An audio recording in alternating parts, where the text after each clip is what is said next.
años queremos hablar de quién es quién en ese golpe del 11 de septiembre. Sus protagonistas, quién era Augusto Pinochet y Lucía Iriart, cómo llegó a ser militar.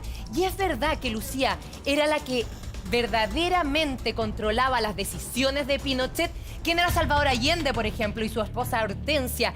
¿Cómo llegó a ser presidente? ¿Quién es quién en la Junta Militar? La historia secreta de los protagonistas del golpe es la siguiente nota y luego las clases de historia con la profe Jimé Prado. Han pasado 46 años desde el día que cambió la historia de Chile para siempre. Un día como hoy, las calles de Santiago vivían agitados y tensos momentos. El golpe militar estaba en plena ejecución y junto a eso surgirían personajes clave que jugarían un papel determinante. ¿Quiénes fueron y qué momentos los acercaron a vivir ese histórico día? En los próximos minutos le contaremos el paso a paso de los hombres y mujeres que marcaron el golpe. Augusto Pinochet. Augusto Pinochet es uno de los personajes más polémicos y controversiales de nuestra historia. Pero, ¿cuál era el rol del general Pinochet el 11 de septiembre? Considerado el general más politizado de la Junta Militar, como comandante en jefe del ejército, estuvo hasta último momento en duda sobre su participación en el golpe militar. El propio presidente Allende lo nombró como jefe máximo del ejército después del tanquetazo. Allende buscaba estabilizar las Fuerzas Armadas. Por lo mismo es que dicen muchos se sorprendieron cuando apenas 19 días después de ser nombrado comandante, participaría en el golpe militar el 11 de septiembre de 1973. Las Fuerzas Armadas y de Orden han actuado en el día de hoy solo bajo la inspiración patriótica de sacar al país del caos que en forma aguda lo estaba precipitando el gobierno marxista de Salvador Allende. El país, atravesaba por una honda crisis. A pesar de que en sus declaraciones siempre se mostró como un hombre de personalidad dura y férrea, el mismo sería el que años después diría que en este país no se mueve una hoja sin que me entere, entre otras de sus frases famosas. Otros comandantes han dicho que ese 11 de septiembre Pinochet estaba particularmente nervioso. Su puesto de mando lo llevó a cabo en Peñalolén. Desde ahí por radio se comunicaba del paso a paso del golpe, hasta incluso cuando la Fuerza Aérea estaba retrasada en su cometido. Comuníqueme al general Pinochet de parte del general Lee que ataque a la moneda de Tomás Moro. Tiene un pequeño retraso.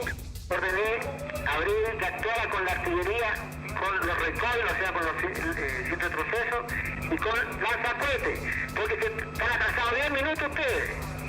Si no, todavía van a hacer alguna de las que ya se está formando pobladas en otras partes. Así también fue como se enteró de la muerte de Allende. Hay una comunicación, una información de personal de la Escuela de Infantería que está ya dentro de la moneda. Con la posibilidad de interferencia la voy a transmitir en inglés. They say that Allende committed suicide and is dead now. Díganme si entienden. Entendido perfectamente, cambio. Si bien su personalidad en primera instancia no hacía prever que sería el que terminaría tomando el control de la Junta Militar en medio del resto de líderes de las Fuerzas Armadas, de a poco se convirtió en una especie de símbolo y quien lideró el golpe y lo que se viviría años después. Salvador Allende. La figura de Salvador Allende quedó inmortalizada un día como hoy, hace 46 años en el golpe militar. El presidente gobernante murió durante el ataque a la moneda aquel 11 de septiembre de 1973, pero ¿quién era este político que pasaría a la historia en el día de? Fundador del Partido Socialista, fue también diputado y senador. Su nutrida vida política de a poco lo iba acercando a ser presidente, pero no fue una tarea fácil. Perdió en 3 elecciones y recién en su cuarto intento, en 1970, llegó a la presidencia como representante de la Unidad Popular. Reconocido miembro de la logia masónica, también fue médico, pero sería su carrera política la que lo llevaría a jugar un papel protagónico. El eco de su último discurso emitido a través de la radio aún resuena como uno de los momentos que marcaría el día. La última oportunidad en que me pueda dirigir a ustedes. Digan ustedes, sabiendo que mucho más temprano que tarde, de nuevo, abrirán las grandes alamedas por donde pase el hombre libre para construir una sociedad mejor. Estas fueron mis últimas palabras. El 11 de septiembre, Allende llegó antes de lo habitual a La Moneda. Se supone llamaría a plebiscito por el momento que vivía internamente el país, pero todo eso quedó truncado cuando durante el ataque al Palacio de Gobierno y a pesar de las advertencias de la Junta Militar de que renunciara, no lo hizo. Una decisión que terminó pagando con su vida. Pero junto a estos dos hombres protagonistas de un día histórico, también caminaban dos mujeres, sus más cercanas confidentes, amigas y parejas, que desde su lado también jugaron un rol relevante en el día de. Hortensia Bussi. Conocida como Doña Tencha, Hortensia Bussi era la primera dama de Chile el 11 de septiembre de 1973, una mujer que acompañó en cada momento a su marido Salvador Allende. Se cuenta que sentían una mutua admiración y para muchos era una mujer adelantada a su época en ideas sociales. Como curiosidad, se conoció con Salvador Allende la noche del terremoto en Chillán. El 11 de septiembre, y mientras el golpe militar vivía su faceta más violenta, estaba en la residencia presidencial de Tomás Moro, que también fue bombardeada por aviones de la FACH. Salvó providencialmente y se refugió en la casa de un amigo. El día después del golpe, militares la encontraron por orden de la Junta Militar. Asistió apenas con un sobrino al funeral de Allende y se cuenta que a pesar de estar vigilada en todo momento por militares, la Tencha habría gritado a los cuatro vientos: "Aquí enterramos a Salvador Allende, presidente de Chile". Salió de nuestro país el 15 de septiembre en absoluto silencio y bajo un manto de dolor.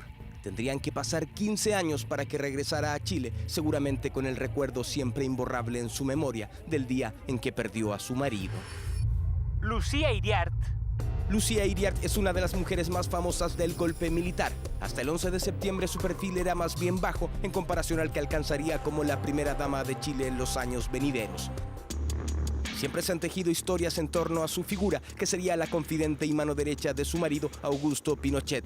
Ella habría sido la que terminó por convencer al comandante del ejército de participar en el golpe. Que mi vida ha cambiado absolutamente. Desde ya dedico a Chile casi las 24 horas del día.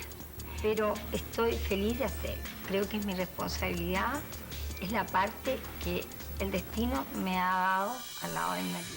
El 11 de septiembre, Lucía Iriart no estuvo en Santiago. Según lo que se cuenta, ella y sus hijos adolescentes se refugiaron en la escuela de montaña ubicada en los Andes, un recinto militar que eligieron estratégicamente, ya que en caso de que el golpe no tuviera los resultados que la Junta Militar esperaba, Lucía y los niños podrían cruzar rápidamente la frontera para resguardarse en Argentina. Una mujer de convicciones claras y duras, quizás herencia de su familia con fuertes raíces militares. De hecho, algunos plantean que ella fue la que estuvo detrás de la ascendente carrera militar de su marido y que lo transformó en comandante en jefe del ejército chileno. Si yo fuera la jefa de este gobierno, sería mucho más dura que mi marido y tendría en estado de sitio a Chile entero. Pero durante la dictadura su figura en términos públicos fue creciendo, sus apariciones en televisión también. Mientras mi marido estuvo siendo alumno de la Academia de Guerra durante 3 años, tuve que afrontar todo. Él me daba el sueldo íntegro, que era bastante poco. Desde siempre ha sido una mujer que ha manifestado sus ideas de manera clara, al igual que su marido. Su figura es controversial. No parecen existir tonos grises con la señora Lucía Iriart, que es otro de los personajes clave del golpe. Quizás desde una tribuna más silenciosa al comienzo, pero que también forma parte de la historia.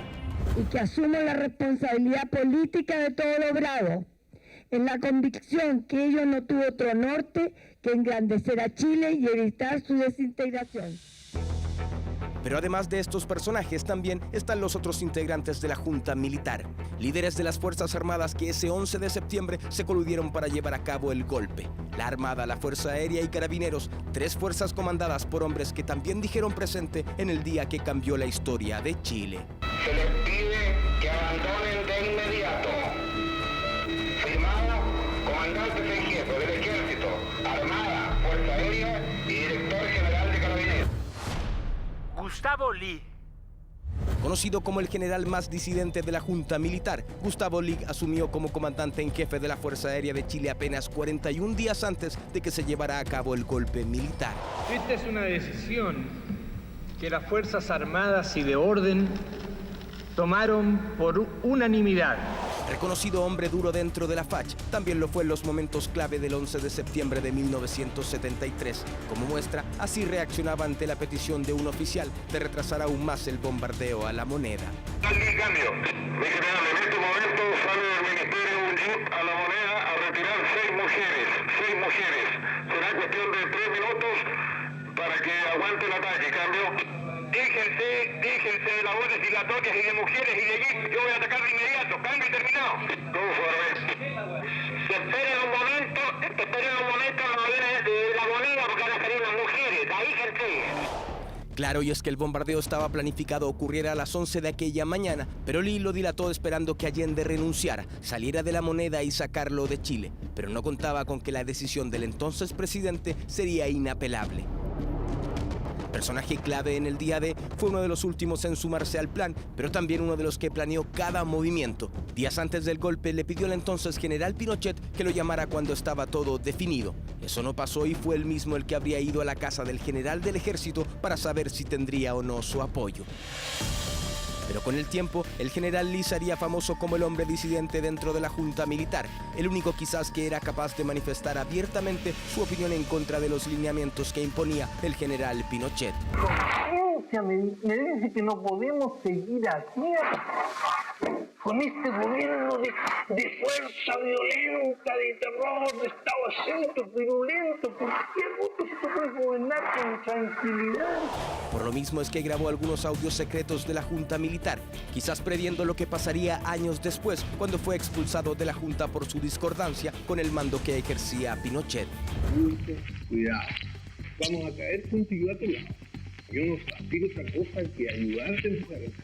Yo no tengo aspiraciones, como te dice la gente por ahí, de ninguna clase. Si me caiga muerto, aquí mismo. El propio Lee reconocería que en primera instancia, aquel 11 de septiembre, se acordó que el mando fuera rotativo entre los comandantes. Pero dicho acuerdo fue solo verbal y sin plazos. Conocido es a través de la historia que Pinochet asumió el mando y poder absoluto de la junta. Yo no acepto la violencia bajo ninguna de sus formas, menos aún con nuestros compatriotas, con mujeres, con niños, como se nos pinta en cuadros de horror. José Toribio Merino. Uno de los personajes más mediáticos tras el golpe, José Toribio Merino es uno de los que se autoproclamó comandante el 11 de septiembre. Hasta entonces era el número 2 en la Marina como almirante. Este Estado, constituido por 3 poderes, se estaba derrumbando. El 11 de septiembre del 73 el comandante Merino estuvo en Valparaíso, cuando tomó el poder de la Armada, y en las primeras horas del día la calma en Santiago contrastaba con lo que ocurría en Valparaíso. Los primeros pasos del golpe militar se vivieron allá. Haciendo honor al juramento que un día hicimos, tuvimos que asumir esta responsabilidad que no queremos. César Mendoza. El general director de Carabineros César Mendoza fue el último en enterarse de los planes del golpe, pero su rol sería crucial, ya que momentos antes de que el palacio fuera sitiado por el ejército, él ordenó que la guardia de palacio abandonara sus puestos de vigilancia, dejando a La Moneda sin custodia. Lo hacía el mismo día que, curiosamente, celebraba su cumpleaños. Como dije, de restablecer el orden público y volver al país por la senda del cumplimiento de la Constitución. El día del golpe, Mendoza estuvo en la central de comunicaciones de Carabineros. Desde ahí dio las órdenes correspondientes. Según palabras del propio Allende, el día antes del golpe había jurado lealtad al gobierno y su rol de mantener el orden. Es pues el espíritu de la Junta volver a la senda de la verdadera legalidad. Al igual que Merino, Mendoza se autoproclamaría comandante el mismo 11 de septiembre una vez realizado el golpe. Pero antes de eso se cuenta que no firmaría el documento en el que la junta militar daba el vamos al golpe hasta que no lo hiciera el general Pinochet. Si se quiere, el menos mediático de los miembros de la junta militar, pero una pieza clave en los hechos que marcaron esa jornada histórica para Chile. Son algunos de los personajes que marcaron la historia de nuestro país a partir de un día como hoy, 11 de septiembre, pero en 1973. Personas que jugaron un papel determinante cada uno desde su posición, que directa o indirectamente a lo largo de sus vidas los puso en el camino en el que se cruzarían el día que Chile cambió la historia y que no olvida, el del golpe militar. ¿Quién es quién para el 11 de septiembre, para ese día del golpe? Es lo que vamos a estar hablando con la profe Jimé Prado. ¿Cómo está, profe? Muy buenos días. Pero ¿sabe qué? Quiero comenzar con un personaje muy importante, porque siempre se ha dicho que a lo largo de la historia el rol que cumplen las mujeres en la sombra, en el poder, es clave. Y ahí surge un personaje que el mismo Pinochet ha dicho que ha sido muy importante en cada una de sus decisiones, que es Lucía Iriart. ¿Qué tan importante y qué tanto poder era el que tenía esta mujer? En la actualidad se ha empezado a revisar su rol, porque efectivamente hasta precisamente la irrupción de Lucía Iriart, el rol de primera dama era más protocolar que real, no era un personaje político, pero ella como que hace una asociación con su esposo y va tomando protagonismo progresivamente, y si te fijas también podemos analizar incluso el cambio de look. Ella se asume como protagonista aun cuando se suponía que era un gobierno de junta, pero pareciera que es un motor que va impulsando hartos cambios y también que va impulsando la transformación en la manera que se ejerce el poder por parte de su esposo. Pero desde el inicio, porque ayer hablábamos todas las horas del golpe mismo, el 11, qué pasó ese día. Y explicábamos que Pinochet fue el que entró último y termina siendo el presidente de la República. Entonces, ¿ella cumple el rol de empujarlo a entrar a la junta? Hay varias versiones y de nuevo tenemos que hacer el ejercicio de fuentes. Hay unas que dicen que Pinochet habría tomado esta decisión solo, empujado por Lee, presionado. Bueno, técnicamente él es el penúltimo porque se sube César Mendoza, que esa misma fecha cumplía años y se autonombra comandante jefe director general de Carabineros. Y la otra versión de estas nuevas revisiones que se están haciendo es que nos muestran a una Lucía que se va empoderando, y de hecho hay una biografía que incluso como que pone súper en dramático esto, y ella le habría mostrado a sus hijas y le dice, hazlo por el bien de nuestras niñas. Eso iba a decir, profe, porque hay unas supuestas declaraciones del propio Pinochet de decir que su esposa, Lucía, lo habría llevado a la habitación a ver a sus hijos y a sus nietos y decir como, tú quieres que ellos crezcan esclavos del comunismo, actúa. Y que eso habría sido lo que a Pinochet finalmente le hizo el clic para sumarse a la operación. Claro, eso está relatado en un libro que se llama El Día Decisivo, pero es de su lado. Entonces, como todas las autobiografías o las fuentes demasiado cercanas y con cierto interés, obviamente, uno como que toma cierta distancia porque no tenemos cómo saberlo. Pueden ser reales esas declaraciones. Es verosímil, pero desde su lado. Entonces ahí es donde tenemos que hacer los contrastes. Obviamente ya sabemos, como a partir de lo que conversábamos ayer, que el clima estaba polarizado máximamente, y esto ya era una decisión tomada. Entonces era como, o te subes, o si es que no te subes, te vas, literalmente. Claro, profe, para conocer este personaje que usted dice, Lucía Iriart se fue empoderando. Quiero que revisemos una declaración de ella en 1984 que dice lo siguiente, mira, si yo fuera la jefa de este gobierno, sería mucho más dura que mi marido y tendría en estado de sitio a Chile entero, le dijo a los periodistas en el 84. Fíjate esto ya en el 84, cuando ya claramente ya no es un gobierno de junta, es que el personaje de ella es muy interesante. Ella viene de una familia de raigambre bastante política, sabemos que de hecho su padre fue ministro, fue senador, o sea, ella sabía de política, sabía de manejo, era muy estratégica, y complementando a su marido, que era pragmático, pero en el sentido de buscar caminos, ella hacía los caminos. De hecho, en esta biografía que construye Alejandra Matus, ella también hace un perfil psicológico de una reina de belleza y una mujer con mucha capacidad, con mucha inteligencia, pero da los estándares de la época, que no pudo estudiar y entonces que se habría proyectado en la figura de su marido. Y ojo con esto, Pinochet, junto con Mendoza, es uno de los que nos pertenece a una élite social. Entonces, aparentemente hay también todo un tema de que ella desciende en la escala social al haberse casado con Pinochet. Lo miran en menos a Pinochet. Claro, era un teniente en esa época. Eso es lo que refleja Alejandra Matus en esta biografía, que, de nuevo, como no tenemos acceso, o sea, Pinochet, ¿quién va a decir? Me trataba mal mi esposa. Pero en este libro ella cuenta que lo trataba a garabatos, que lo trataba de militar, que no lo vamos a decir a esta hora. Entonces, como que era una fuerza que lo impulsaba, porque el retrato que se hace de él en este libro, que se complementa con otros análisis que se han hecho, es de un tipo que es ambicioso, pero le cuesta tener la iniciativa. Vamos a seguir